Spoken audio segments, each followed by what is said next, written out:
हर हर महादेव, जय माता की। कई साधकों ने प्रश्न किया है कि गुरुदेव, क्या साधनाओं के माध्यम से ग्रहों का प्रभाव रोका जा सकता है, कम किया जा सकता है? इसका उत्तर है 100% किया जा सकता है। 1% भी नहीं, 2%, 100% किया जा सकता है। हमारे जितने भी साधक हैं, मैं 2-4 की बात नहीं कर रहा, उसमें से जिनका मन ज्यादा ही चंचल है या जो भटकी हुई आत्मा है, जिन्हें भरोसा नहीं होता है, उनकी हम बात नहीं कर रहे। वो उनको जगह जगह मुंह मारने की आदत पड़ी हुई है। सब कुछ अच्छा चल रहा है, सब कुछ बढ़िया चल रहा है, मगर फिर भी कुछ लोग ऐसे होते हैं कि जिनको मुंह मारने की आदत होती है। कभी किसी से पूछ, कभी किसी से पूछ, कभी किसी से पूछ, कभी किसी से पूछ। उनको आदत होती है, उनका दिमाग मतलब हिला हुआ होता है। मगर हमारे जितने भी साधक हैं, वो कोई भी ग्रहों को नहीं मानता और ना हम मानते। ध्यान रखो, ग्रहों से ऊपर बहुत बड़ी पावर पड़ी हुई है, बहुत बड़ी, जिनसे ग्रह ही खुद लेते हैं। ऐसी ऐसी साधनाएं कि जहां ग्रहों की कुछ चलती नहीं, ग्रह मूक बन करके खड़े रहते हैं वहां पर। बशर्ते बात यह है कि वो साधना किसी योग्य गुरु की देखरेख में की जाए। दूसरी बात, आप ग्रहों का जाप करो। हमने बिल्कुल पूरा देखा है रिजल्ट, और लोग हमें बताते हैं। बहुत सारे लोग आते हैं, बहुत सारी कुंडलियां दिखाते हैं, रोजाना 2-4 कुंडलियां आती हैं देखने के लिए। कितने अनुष्ठान कराए, कितनी पूजा पाठ कराई ग्रहों के नाम की, और लास्ट में वो लोग ये कहते हैं कुछ फायदा नहीं हुआ, पैसा बेकार गया, कोई बेनिफिट नहीं हुआ। हवन कराए, पूजा कराई, पाठ कराई, सब कुछ कराए, काल सर्प दोष के कराए, पता नहीं कहां कहां क्या क्या कराया, और सब लास्ट में कई बार तो ऐसे लोग भी आते हैं जो गाली देते हैं पंडितों को। मगर ये गलत है, किसी भी ब्राह्मण को गाली देना। उन्होंने अपना कर्म किया, तुमने अपना कर्म किया, फल क्यों नहीं मिला, तुम्हारा प्रारब्ध भी या तुम्हारे वर्तमान कर्म भी गंदे हो सकते हैं, इस वजह से भी आपको फल नहीं मिल सकता। पूजा पाठ के प्रति आपका विश्वास ना हो, यह भी आपका एक कारण हो सकता है।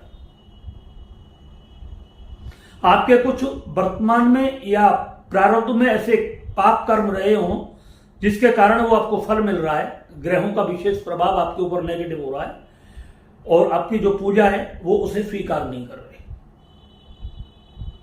तो ऐसे बहुत सारे कारण होते हैं। मगर कोई आदमी यह कहे कि ग्रहों का प्रभाव समाप्त नहीं होता, मैं कहता हूं जिंदगी में ग्रहों का प्रभाव आपको जो भी मिलेगा, अच्छा मिलेगा, बुरा मिलेगा ही नहीं। ऐसी ऐसी साधना पड़ी हुई है।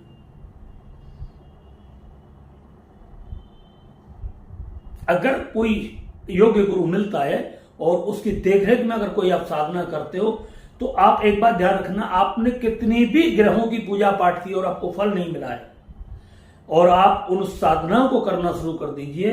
उस जो मंत्र आपको गुरु बताए उस तरीके से, उस विधान के साथ आप उसे करना शुरू कर दीजिए। आप देखोगे 1 महीने के अंदर आपकी आभा बदल जाएगी। 1 महीने के अंदर ग्रहों का प्रभाव आपके ऊपर से डाउन होता नजर आएगा, काउंट डाउन होना शुरू हो जाएगा उसका। जहां आपको नुकसान हो रहा था उस ग्रह से, उसके फायदे आपको मिलने शुरू हो जाएंगे, उसके बेनिफिट आपको मिलेंगे। जो जो उसके बेनिफिट है वो सब मिलने शुरू हो जाएंगे। तो कैसे कह सकते हैं कि मतलब साधनाओं से ग्रहों का प्रभाव नहीं? साधना है, ये बहुत पावरफुल होती है, और हर ग्रह एक देवता के अधीनस्थ होता है। किस देवता की साधना करने से कौन सा ग्रह का प्रभाव कम हो जाता है, और कैसे उस ग्रह की ऊर्जा बढ़ जाती है आपके लिए। जो ग्रह आपको नुकसान दे रहा था, और उस साधना के करने के बाद वो ग्रह आपका कैसे मतलब प्रभावशाली हो जाता है, कैसे उसके विपरीत प्रभाव समाप्त हो जाते हैं, चाहे वो प्रारब्ध के हो, चाहे वो वर्तमान के हो। एक लिमिट होती है, जब लिमिट उससे पार हो जाती है तो वही ग्रह आपको बहुत अच्छे परिणाम देने लगता है। चाहे वो शनि हो, राहु हो, केतु हो, मंगल हो, बुध हो, कोई भी ग्रह हो। किस ग्रह की साधना करने से, पूजा करने से, किस साधना से ग्रहों का प्रभाव कम होता है, ये बहुत सारी ऐसी साधना है। जैसे मतलब बहुत सारे लोग 10 महाविद्याओं में कराते हैं, भाई अगर शनि खराब है तो मां काली की साधना कर लो। मगर कराने वाला हो ना तरीके से, कैसे होगी साधना, किस चीज का हवन करना है, किस चीज का पूजन करना है, कब करनी है, कैसे नहीं करनी, ये नहीं अपनी मर्जी से किताब में देखकर कर लिया, किसी योग्य गुरु की देखरेख में। अगर दवा डॉक्टर की देखरेख में लोगे तो आपकी जिंदगी खतरे से बची रहेगी। अगर अपनी मर्जी से लोगे और रिएक्शन कर गई ना, तो आप हो सकता है कि दोबारा मेडिकल पे भी ना पहुंच पाए। तो साधनाएं जो होती हैं वो बहुत एक तलवार की धार पर चलने वाली होती है, इस बात को ध्यान रखना। अपनी मर्जी से नहीं करनी चाहिए। कोई भी साधना में उठाया और कर लेनी, या किताब में पढ़ा कर लेनी, यूट्यूब पर देखा कर लेनी, ऐसे नहीं।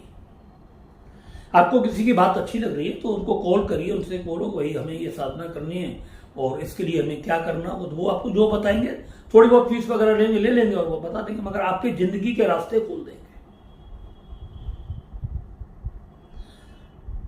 किसी का सूर्य खराब है, मां तारा की उपासना कर दो, मगर उग्र रूप में है तारा, बहुत खतरनाक है। जरा सा ही बिगड़ गया मामला, खेल बिगड़ जाएगा। व्यापार नहीं चला ठीक तरीके से तो मां त्रिपुर सुंदरी की साधना कर लो, बुध की देवी है। मन में ज्यादा विचार चलते रहते, मन कहीं से कहीं भटकता रहता है, 24 घंटे कभी उस पर विचार काम नहीं करते, भुवनेश्वरी की साधना करो, बहुत अच्छा काम करती है। राहु पूरा नुकसान दे रहा है, राहु सब जगह शोर मचा रखा है। राहु ने ये कर दिया, राहु ने वो कर दिया। अरे राहु से बढ़िया ग्रह तो कोई है ही नहीं भाई। आपको जमीन से लेकर के आसमान में उड़ा देता है। आपको राहु आपको जिंदगी में वो दे सकता है जो आप कल्पना नहीं कर सकते। किसी भी ग्रह को बदनाम मत करो, किसी की भी ग्रह को गलत मत बोलो। और फिर भी आपको लगता है कि राहु हमारा खराब है तो मां छिन्नमस्तिका की पूजा करो, क्या दिक्कत है, करो ना, अच्छे रिजल्ट मिलेंगे। केतु खराब है, धूमावती की मां की पूजा करो, बहुत अच्छे रिजल्ट आते हैं। अगर आपको लगता है हमारा मंगल बहुत ज्यादा खराब है, मां बगलामुखी की पूजा करना शुरू कर दो।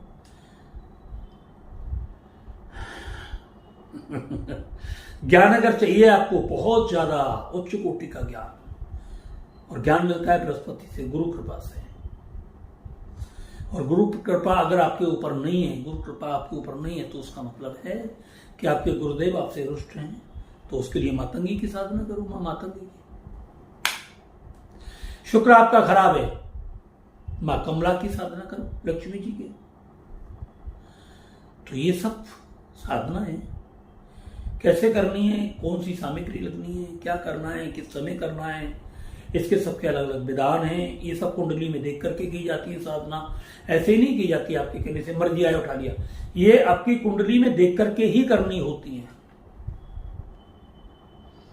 आपकी कुंडली में देखा जाएगा कौन से ग्रह, लगन अगर खराब चल रहा है, लगन में कोई ग्रह खराब बैठे हुए हैं, तो उनके लिए हमें कौन सी साधना करनी है, लगन से कैसे, लगन के ग्रहों के प्रभाव को कैसे कम किया जाए, उनके शुभ प्रभाव को कैसे बढ़ाया जाए।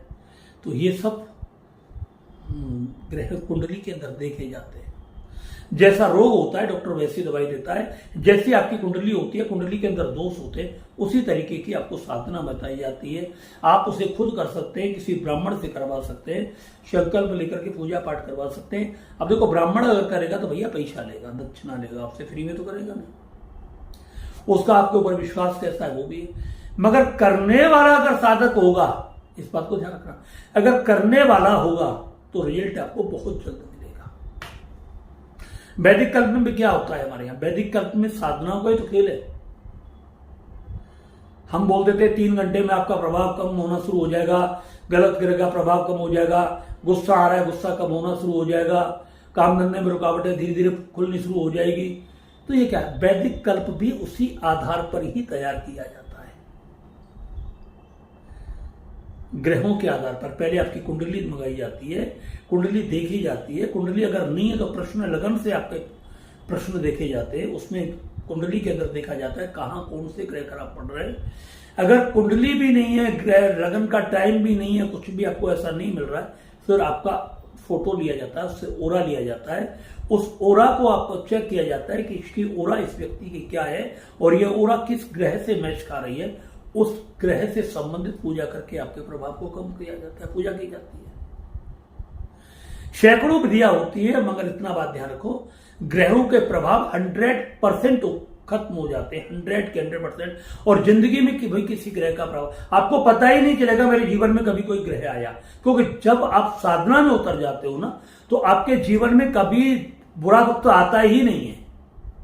इस बात को ध्यान रखें, कभी बुरा वक्त नहीं है, कभी आएगा ही नहीं। जो लोग भटकने वाले होते हैं, एक तरफ तो साधना भी करवा रहे हैं, एक तरफ पूजा पाठ भी, ऐसे लोग हैं हमसे पूजा करवाते रहते हैं, मगर फिर भी 36 पंडित रखे होंगे उन्होंने, कभी उससे पूछ, कभी उससे पूछ, कभी उससे पूछ, कभी उससे पूछ, कभी उससे पूछ। और एक दिन मैं बोलता हूं ऐसे व्यक्ति औंधे मुंह बहुत बुरे तरीके से गिरते हैं और उन्हें फिर दुनिया में कोई संभाल नहीं पाता, बहुत बुरी कंडीशन में गिरते हैं। उन्हें बचाने वाला पैदा नहीं होता। तो 36 कसम मनाने वाले व्यक्ति हमेशा दुखी रहते हैं। बेटर उनको यही है कि अगर उन्होंने एक पकड़ लिया, कोई व्यक्ति पकड़ लिया, चाहे वो गुरु है, पंडित है, कोई पकड़ा, और उनसे अगर उनको बेनिफिट हो रहा तो वहीं पर टिके रहे। अब सब कुछ वहीं से मिलेगा। मगर जिसको जगह जगह मुंह मारने की आदत होती है, वो लोग एक दिन बहुत बड़ा नुकसान उठाते हैं। क्यों? इसलिए उठाते हैं कि वो कौन सी पूजा कर रहे हैं, जो आपके गुरु है वो आपके लिए क्या पूजा कर रहे हैं, कौन सी साधना से आपको उसका बेनिफिट मिल रहा है, वो जानते हैं। और आप उनकी करी हुई साधना में इधर उधर मुंह मार करके ना मालूम कौन सी पूजा बीच में करवा रहे हैं, और फिर उस साधना से जब उसका टकराव होता है तो परिणाम उस व्यक्ति को ही भोगने पड़ते हैं जो करवाता है, नुकसान उसी को भोगना पड़ता है। इस बात को हमेशा ध्यान रखो। इसलिए जहां विश्वास टिका हुआ है, एक जगह टिको, नहीं टिक रहा है छोड़ दो, फिर जहां तुम्हें मुंह मारने की आदत पड़ रही है वहां करा लो। मगर अपनी जिंदगी ऐसे ही मृत्यु के मुंह में मत धकेलो। जब भी कभी झटका लगता तो बहुत भयंकर लगता है, आपको लगेगा तो लगेगा, आपके परिवार में बच्चों को भी लगता है, उसका बहुत बड़ा नुकसान होता है। इसलिए साधना क्षेत्र बहुत डिफिकल्ट है। अगर कोई आप किसी से साधना करते हैं और आप उनसे जुड़े हुए, वो आपकी पूजा करते हैं, तो फिर आप भटको मत, जगह जगह मत भटको, आप वही पूजा करवाओ, जो चल रही चलने दो। आपको पता है ना सब कुछ आपको यहां से मिल रहा है, फिर भटक क्यों रहे हो? आपको जब आप भिखारी से राजा यहां पर बन सकते हो, तो राजा से महाराजा सम्राट भी यहीं से बनोगे आप। इसलिए अपने मन को स्थिर रखो, अपनी विचारधारा को कंट्रोल करके रखो। तो ये बिल्कुल 100% सच है कि साधनाओं से ग्रहों के प्रभाव को 100% ब्लॉक किया जा सकता है, रोका जा सकता है, और खराब ग्रहों के परिणाम को अच्छे में परिवर्तन करके उसका बहुत बड़ा बेनिफिट लिया जा सकता है। तो ये केवल आज वीडियो इसीलिए मैंने बनाया था। आपको अगर अच्छा लगा हो तो इसको ज्यादा से ज्यादा लाइक करें, इस चैनल को सब्सक्राइब भी करें, और जो लोग भटके हुए हैं उन लोगों के लिए इस वीडियो को ज्यादा से ज्यादा शेयर करें। धन्यवाद। हर हर महादेव।